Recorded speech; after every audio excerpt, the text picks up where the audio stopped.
Em alusão ao Maio Laranja, campanha nacional de combate ao abuso e à exploração sexual de crianças e adolescentes, o Child Fund Brasil, uma organização que atua no desenvolvimento integral e na promoção e defesa dos direitos da criança e do adolescente, vai lançar uma pesquisa inédita sobre os fatores de vulnerabilidade de adolescentes brasileiros na internet.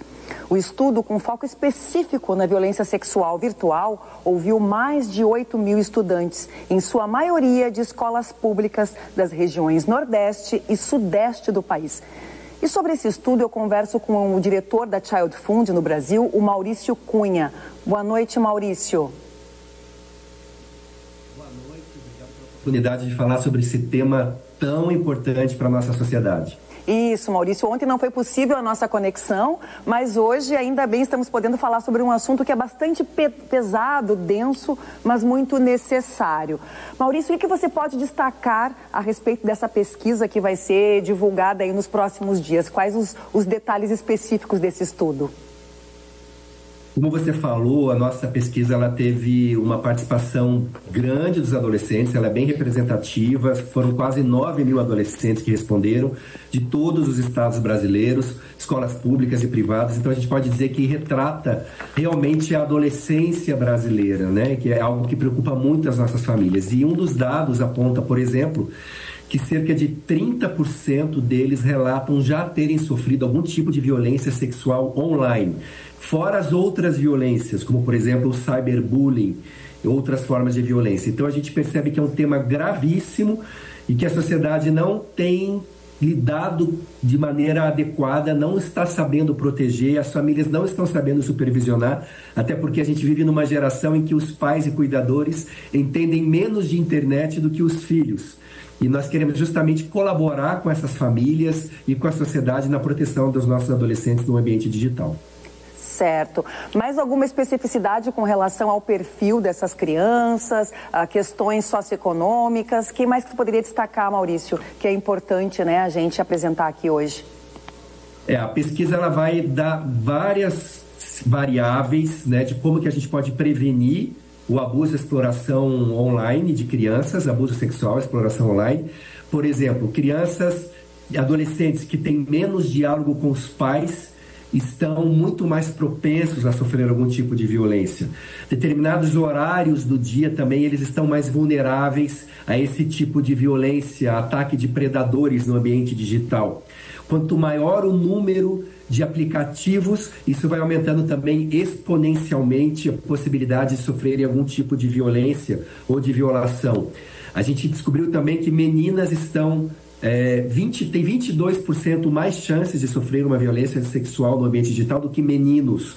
Então isso requer também uma atenção especial para as meninas. Uma série de dicas e orientações e sugestões vão vir com o resultado dessa pesquisa, que será oficialmente lançada em São Paulo depois da manhã. Queremos convidar todos a conhecer mais detalhes dessa pesquisa pelo site do Child Fund Brasil, o Fundo para Crianças, inclusive apontando orientações para as famílias, como que as famílias podem supervisionar melhor os seus adolescentes no ambiente digital, e também para o poder público, como que nós podemos ter uma legislação mais efetiva, implementar políticas públicas de fato que vão proteger as nossas crianças e adolescentes, o que inclusive está na nossa Constituição, né? A proteção da infância e da adolescência é a prioridade absoluta, artigo 227 da nossa Constituição. Sim. Maurício, por que a internet, por que o meio, né, virtual se tornou um espaço tão hostil para as nossas crianças e adolescentes? É a certeza da impunidade? Alguma questão aí no marco legal da internet que ainda não foi exatamente bem regulamentado? O que você destacaria com relação a isso? Excelente ponto, né? Quando a gente pensa na vida offline, vamos pensar 35 anos atrás, quando não tinha internet, um abusador, né? A gente chama até de predador de crianças, para satisfazer os seus desejos, ele precisava consumir material impresso, o que é crime. Então era muito mais difícil. A internet permite a livre circulação desses criminosos por perfis fake. Então o abuso sexual aumentou exponencialmente no ambiente digital.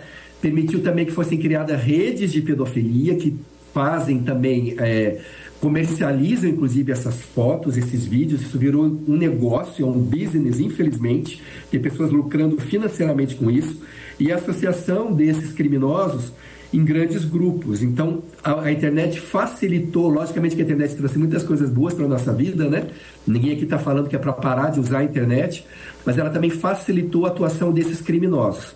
Somado a isso, a gente tem, como você também bem mencionou, uma legislação ainda muito frágil, políticas públicas muito frágeis, seja na punição, seja, por exemplo, no letramento digital das crianças e adolescentes, que ainda não é muito comum nas nossas escolas, e quando tem, não tem o componente da proteção. Então a gente ensina crianças e adolescentes a navegarem, a utilizarem ferramentas nas escolas, mas ainda não falamos sobre como eles podem se proteger no ambiente digital. Então é um tema ainda novo para a sociedade, o que torna as nossas crianças ainda mais vulneráveis, e os criminosos sabem se organizar muito bem, seja nos aplicativos, seja nos jogos online. A gente sabe que hoje facilmente um criminoso consegue abordar uma criança, e a gente tem uma geração de pais e cuidadores que não receberam capacitação e informação de como proteger os seus filhos. Eles não conhecem, por exemplo, a maioria deles não conhecem aplicativos de monitoramento parental. E as crianças e adolescentes não sabem como se proteger, como denunciar. A atitude de um adolescente que sofre uma violência é bloquear o contato, mas ele não encaminha, por exemplo, para uma denúncia, na grande maioria dos casos. Então é um tema urgente, é uma angústia da sociedade, por isso a nossa pesquisa, a gente espera muito contribuir com as famílias e com a sociedade. Com certeza essa pesquisa vai contribuir muito, sim, com a proteção das nossas crianças e a prevenção, sobretudo, desse problema. Muito obrigada, Maurício, uma boa noite a você.